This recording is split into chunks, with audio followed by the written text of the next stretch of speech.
चलिए, तो अब हम लोग यहाँ से आगे बढ़ते हैं। हमें इन चारों की वैल्यूज़ निकालनी है, जो जो चीज़ें हमें पता है उसके टर्म्स में। तो सबसे पहले हम निकालते हैं बीपी की वैल्यू। अगर बीपी देखा जाए तो बीपी, ये आपको क्या दिख रहा है, ऑब्जेक्ट का डिस्टेंस। तो अब इसको हम कह सकते हैं माइनस यू। इस स्पेसिफिक केस में डिस्टेंस हमारा यू है, और चूंकि ये लेफ्ट हैंड साइड में है तो हम उसको कर सकते हैं माइनस यू। अगर हम बी डैश पी की बात करें, बी डैश पी क्या है हमारा, इमेज का डिस्टेंस, तो इसको कह सकते हैं माइनस वी, मतलब इमेज का डिस्टेंस v, और चूंकि ये लेफ्ट साइड में है तो माइनस साइन हमने उसके आगे लगाया। फिर आते हैं हम BC पर। BC क्या है आपका, यहाँ से यहाँ की दूरी, तो इसको हम कह सकते हैं कि BP माइनस PC।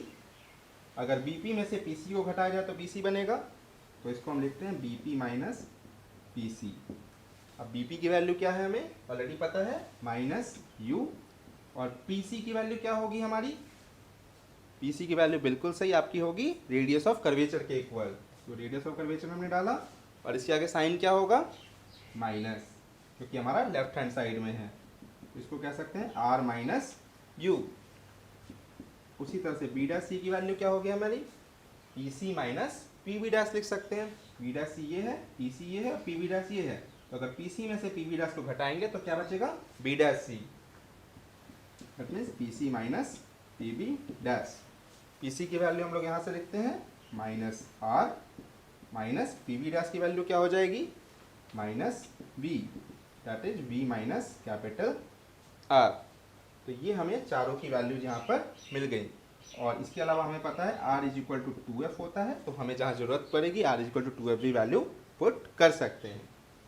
अब इन सारे को हम इस इक्वेशन में पुट करते हैं। तो BP by B dash P is equal to BC by B dash सी।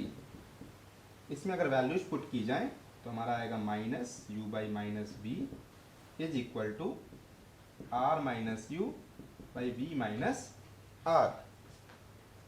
अब इसको हम लोग क्रॉस मल्टीप्लिकेशन कर लेते हैं।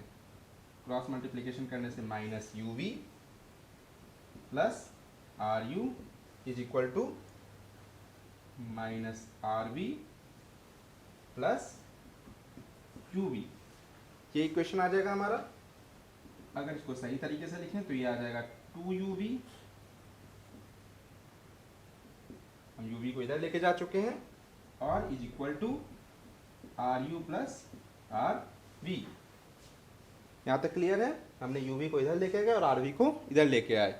सो इस चीज़ को हम फर्दर सॉल्व करते हैं। तो हमारा यहाँ क्या था, 2UV is equal to RU plus RV। अब R के बदले हम यहाँ पे डाल देते हैं 2F की वैल्यू, जो हमने पहले लिखा था कि R की वैल्यू क्या होती है, 2F के इक्वल होती है। तो 2 into U into F plus 2 into V into F. सभी जगह 2 कॉमन है तो 2 को हटा सकते हैं, तो आ जाएगा U V is equal to U F plus P F. अगर इन दोनों साइड हम यू वी एफ से डिवाइड करें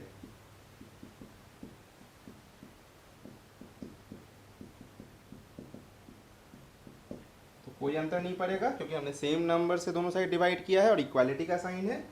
तो इसके बाद यू वी कैंसिल हो जाएगा, तो हमारा जाएगा 1 by F is equal to 1 by V plus 1 by U, जो कि हमारा मिरर फॉर्मूला था। तो मतलब हमने एक सर्टेन सिचुएशन के लिए हमने मिरर फॉर्मूला को आपको प्रूफ करके दिखाया कि किस तरह से आपका 1 by F is equal to 1 by V plus 1 by U का कॉन्सेप्ट एराइज होता है। ऑल्दो ये आपके कॉन्सेप्ट अभी आपको पढ़ना नहीं है, 11th में इसके बारे में विशेष चर्चा होगी, बट अगर आप इसको माइंड में रखेंगे तो आप समझ पाएंगे कि ट्रायंगल लॉज का यूज करते हुए आप कितनी आसानी से इन चीज़ों को प्रूव करके भी देख सकते हैं। सो बच्चों, अभी हमने मिरर फार्मूला पढ़ा। अब मिरर फार्मूला को प्लेन मिरर में कैसे अप्लाई करते हैं, थोड़ा सा इसके बारे में चर्चा कर लेते हैं।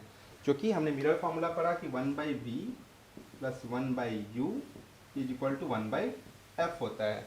बट प्लेन मिरर में तो फोकल लेंथ टाइप की चीज़ हमने सुनी नहीं है, तो हम लोग समझते हैं कि प्लेन मिरर में फोकल लेंथ क्या हो सकता है। तो प्लेन मिरर हमारा कुछ इस तरह का दिखता है।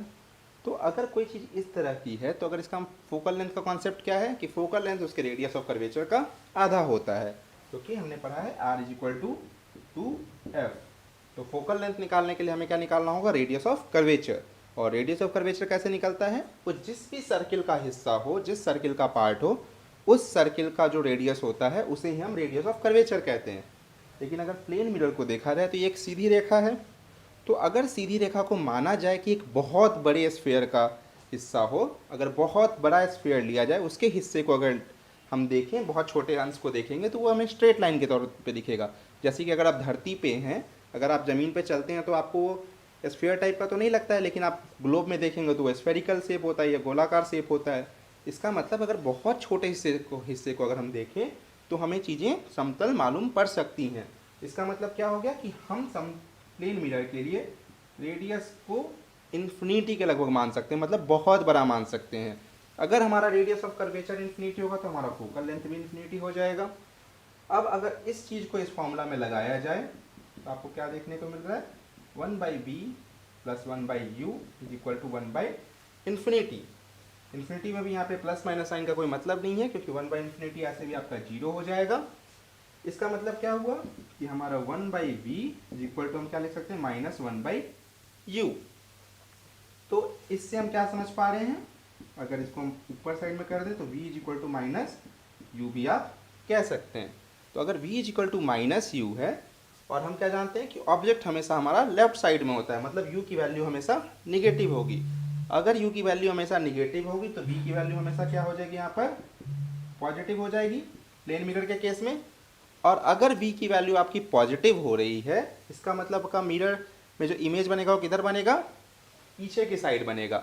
जो कि हमने प्लेन मिरर में ही पढ़ा है कि प्लेन मिरर में इमेज हमेशा हमारा पीछे की तरफ बनता है, और साथ ही साथ उसकी दूरी क्या होगी, v is equal to u के इक्वल होगी।